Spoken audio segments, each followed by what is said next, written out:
There are sayings by the previous Lubavitcher Rebbe, a shliach, an emissary, a representative is one with the person who he represents. Here he uses sort of different language. An emissary, a representative is one with the one who he represents. Like the Rebbe sent shluchim all over the world. So he said the shluchim are one with the sender. This is similar to that, like an angel. Angels are messengers, emissaries from God. Therefore, angels are sometimes called in the name of God, right? Name of God. The angel. If this is so with an angel, it's certainly true with the soul. Every human being is an emissary of God. Every human being is here because God sent them here. It's not an accident. It's here because God sent them. You can say it's the same thing with everything in the world. Everything is because of God. So every cat that's born, every mouse that's born, is also God wants it. Yes, but cats and mice, they don't have responsibility. And human beings have responsibility. Jews have more of a responsibility, but even if you have one commandment, one responsibility, that's the same thing as a million. It's a responsibility from God, from the Creator.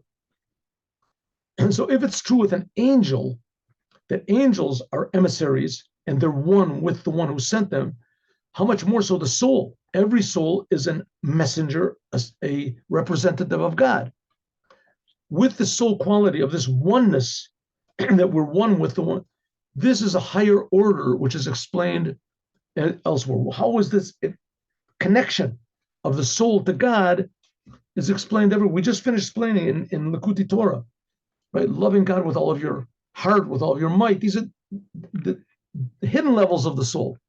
Okay, the Chassidim are all emissaries of God. Of course, everybody is. But in addition to that, we're emissaries of the Rebbe, the first Rebbe of Chabad.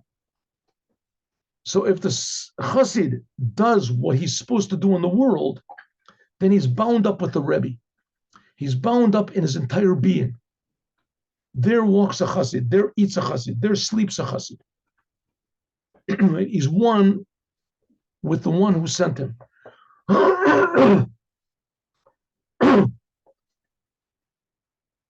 And you can see this, there's people that say, I was a pupil of, such and such a person, such as a pianist. Ooh, you were a pupil of his.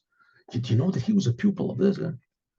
When they see that who you're coming from, you represent that person. Represent that person. Your family, you work from a family, you represent that family. So every person represents God. There's no doubt about it. Therefore, every person has to do what God wants. But in addition to that, we represent the Rebbe's. We're connected to the Rebbe. That's what a chassid is. When you're like a person in the army, if a person in the army does something bad, is they find fault with the whole army. That's the American soldiers. That's it. Even a person who comes from Italy, that's all the Italians are that way. All of this because one guy does something bad, so everybody. Well, on the other hand, if somebody does something good, says yes, the Italians. This is smart people. Right? They do something good, so it represents the whole place where they come from. The same thing a chassid. A chassid represents the Rebbe. And the chassid, everything he does is as a arm of the Rebbe. And so therefore a chassid has to be not only aware of his connection to God, but a chassid does more than what God requires.